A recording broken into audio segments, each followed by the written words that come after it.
pursuit of one of these grandfathers. It does seem as though the Mavericks are going to make a play for a point guard, whether that's in free agency or trade. We know that. Now, I will say the talk and smoke from reliable sources that the Mavs are really interested in Jrue Holiday has my ears perked up quite a bit.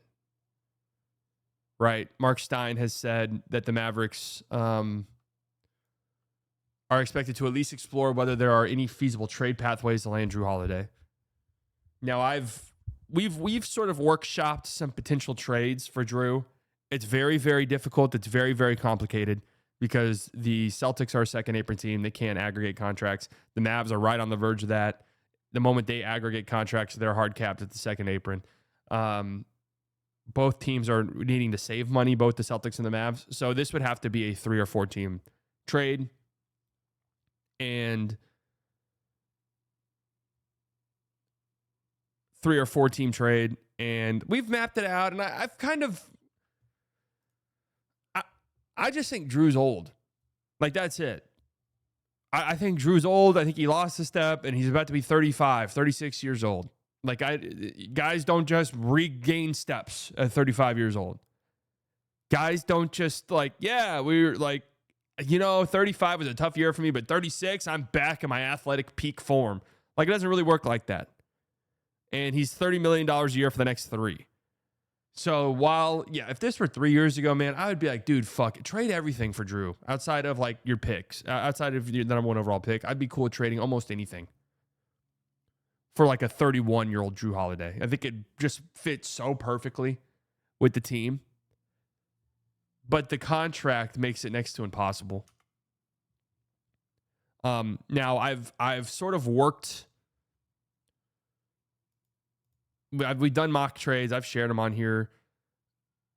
Worked our way through it. Figured out some trades that I think could make sense. Multi-team trades if it were to go down. Where, again, it all kind of hinges on the Hawks wanting Daniel Gafford.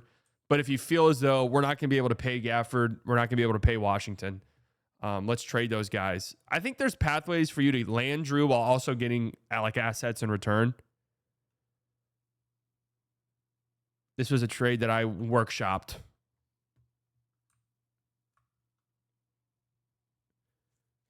Jrue, you get 2 first-round picks, but you're losing Gafford and PJ. Gafford's going to the Hawks. They got a trade exception. PJ's going to the Celtics. They save $18 million in this process.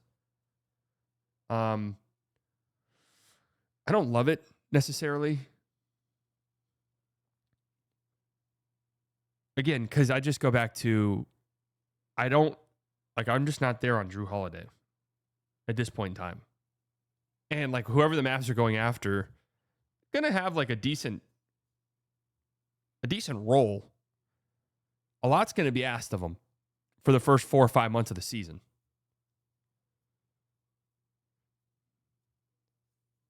Right? If one of those picks can be 2027 first, we open up future flexibility. I had the Celtics first as a 2027 first. But if the Mavs are interested in exploring it, I think it'd have to be something like this. Maybe it's not. You know what? Maybe it's not PJ. Maybe it's Clay or something. Maybe it's not someone as good as PJ. I personally, if I'm a team, and this isn't even just for the Mavs, but if I'm a team and I'm interested in Jrue this summer, I'm interested in it because, maybe I think Jrue can help me out, but also I'm trying to get something in return back. If I'm helping you save money, Celtics, I don't view Jrue as a positive asset at this point in time. There's no way. At his age, making $30 million a year for the next 3 years, no. At this point in time, no. I'm not viewing him as a positive asset. You're not getting anything of value in return for me unless I'm getting stuff back.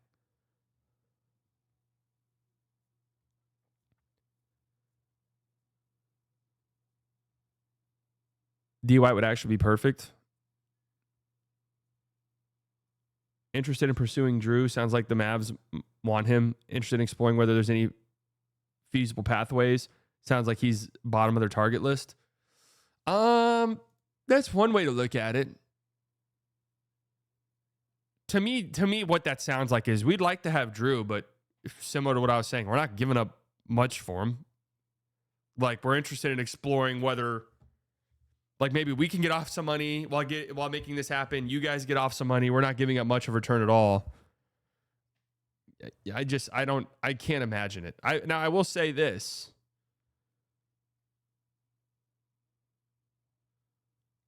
I do think that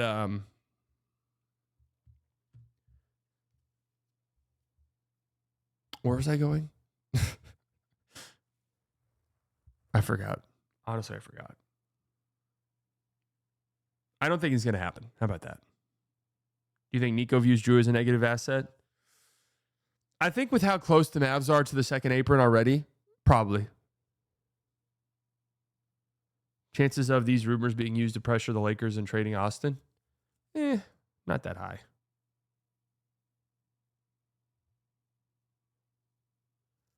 The Mavs also still have interest in Lonzo Ball as he is a far more reasonable trade target.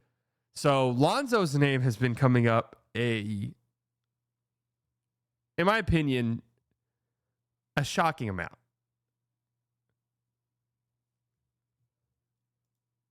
What does the Lonzo trade to me, though, where it starts to fall apart is I don't know what that trade looks like, man. Lonzo for Caleb and second round picks. Does that even work, though? I don't even think that works. Lonzo's at what, 10 million, right? Isn't that what his number is? 10 million. Dallas can't. So, like, that doesn't even work because Dallas can't. No, I don't think it does because I thought I saw Mavs CBA say the Mavs can't take on more than $300,000 in money in any trade. So they have this as a success, but I'm not sure it actually is.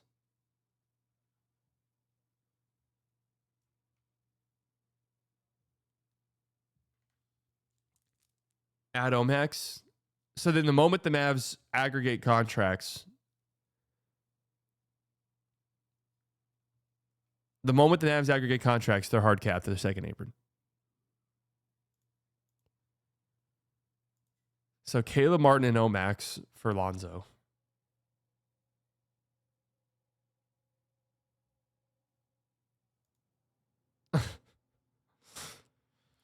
Okay. I mean,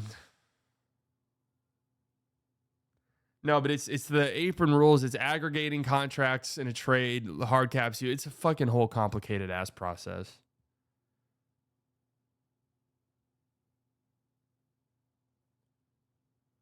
I guess my thing is, like, sure, I could get there with the Hardy Omax thing. Like, okay, our Hardy and Omax for Lonzo, but I'm just like, why are the Bulls doing that exactly?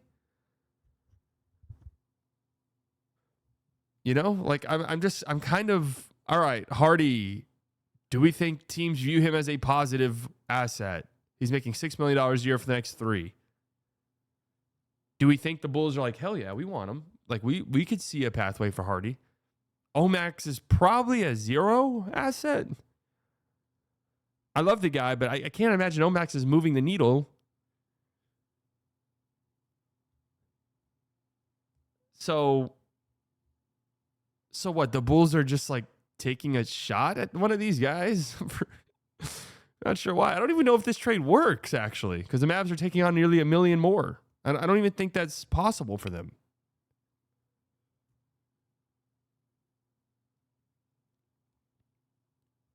And Lonzo's played 60 games in the last 4 or 5 calendar years.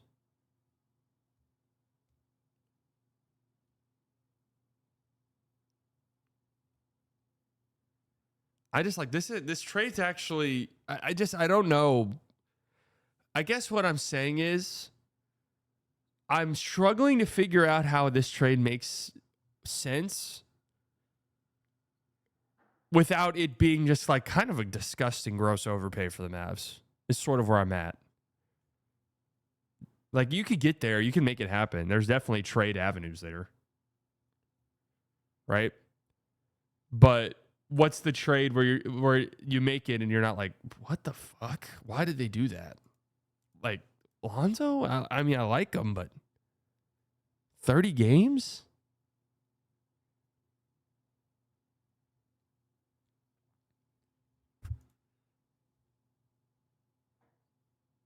Aren't all of these trades obsolete since fans pose and incorporating Flagg's contract? Yeah, that's why I'm saying you have to. I think that's why you have to be under 300,000.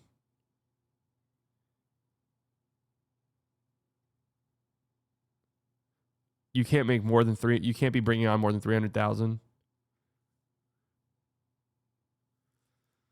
I mean, and then Io, I'm like, Io's cool and all, but whoever you're trading for is like going to be your starting point guard for 4 months.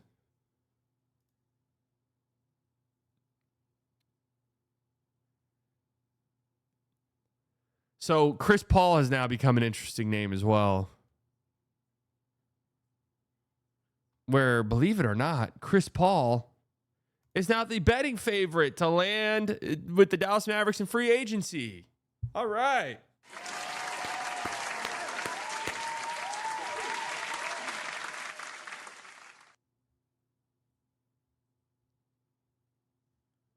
Minus 120.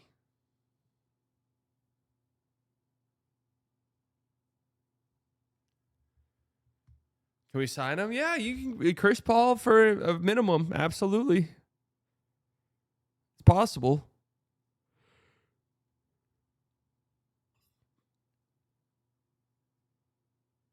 So I'm actually coming back to I don't think Chris Paul will do this. Like I'm okay, so I think pretty much every single team in the league is down to offer Chris Paul a vet minimum. I can't imagine there's even teams that aren't contending. We'll look at what he's done with San Antonio and what he's done every step of the way and be like, I want that guy in our locker room. I want that guy in our locker room to mentor some of these younger guys. Is he choosing Dallas over every other team, basically? The pitch for Chris Paul, come be our starter for 4 months. We're trying to contend for a championship. Play alongside AD. You've played alongside him at the Olympics. Play alongside Kyrie when he comes back. We got the number 1 overall pick, Cooper Flagg. Kind of take him under your wing a little bit. Come play with your guy, kid. It is the only contending team that he would probably start for, right? I mean, I'm trying to think of any other like team contending that Chris Paul would start for.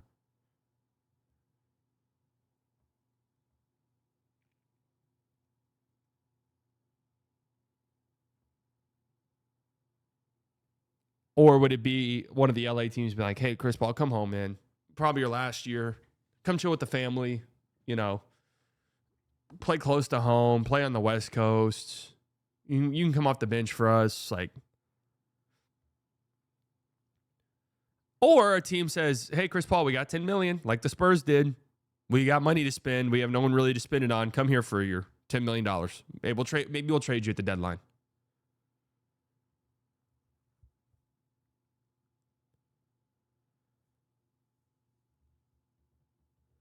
We have to free up the taxpayer bill. We'll get to him. So then if that's the case, if Chris Paul's like, yo, I've been in the league for so long. I'm kind of like a well-respected figure in the league. I can't take a minimum.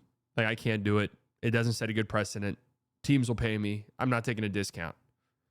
All right. So then you think about it is you're basically having to trade for Chris Paul because you're having to trade things to open up stuff.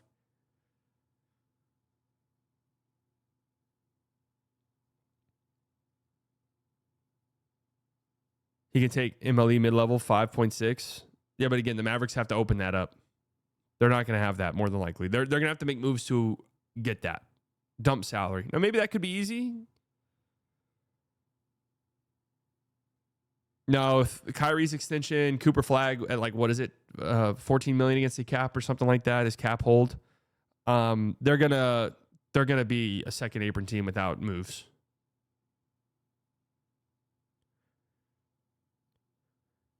Now, I will say though,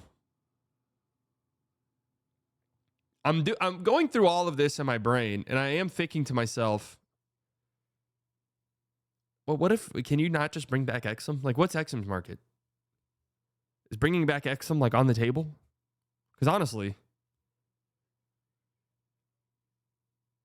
I'm not against that.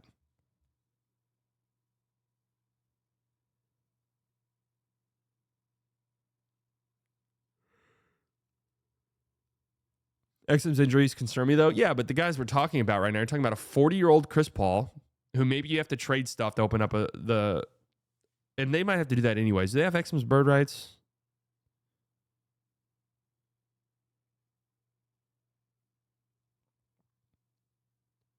Exum Dinwiddie Beal backcourt, I swear, could hold it down.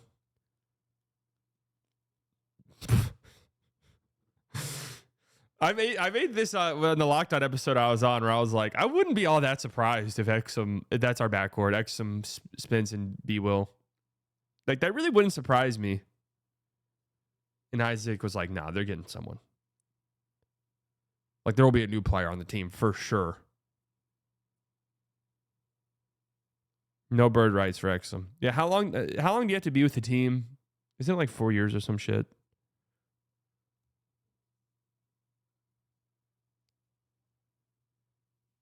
Is current team with X and B will at least an above 500 team easily? I would like to say yes. I do think the Mavs will be good next year. Will they be a championship contender? I mean, I don't know. Probably not, if we're just being honest.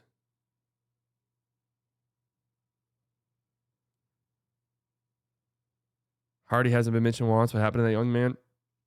Really disappointing season last year. Really disappointing season when it was all kind of opened up for him. Really disappointing. Just whatever you do, slightly don't say the Mavs are going to have a boring offseason. Next thing you know, we're trading the number 1 pick in Kyrie. I don't even think that's possible.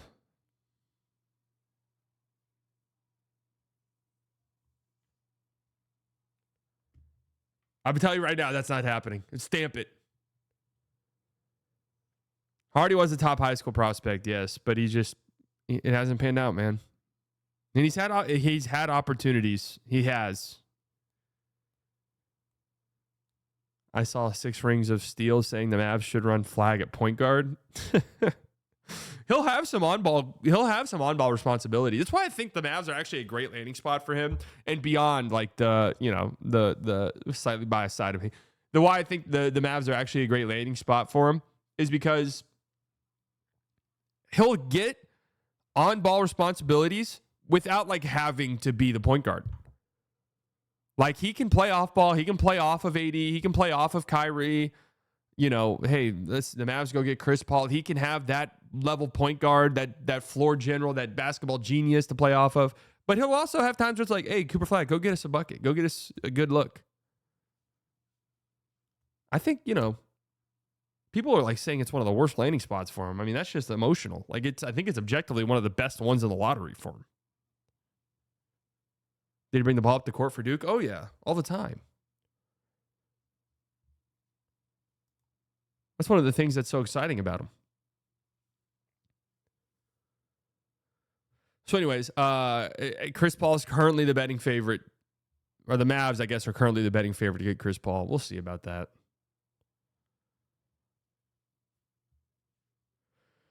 I'm not too convinced. That was some hater shit. The Mavs the worst spot for him. Oh, yeah. It's people hating, for sure. Absolutely. These people are 2K pilled and think the Wizards are a good spot. Yeah, I mean, look, I don't even want to shit on these teams because that feels bad. But, like, really? Like, really? You think the Hornets or Wizards are a better landing spot for Cooper Flagg than the Mavs? Seriously? You really think that?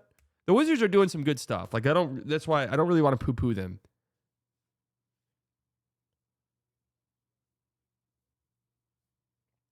Like, you can poo-poo the Hornets. Call it what it is. Poo-poo them.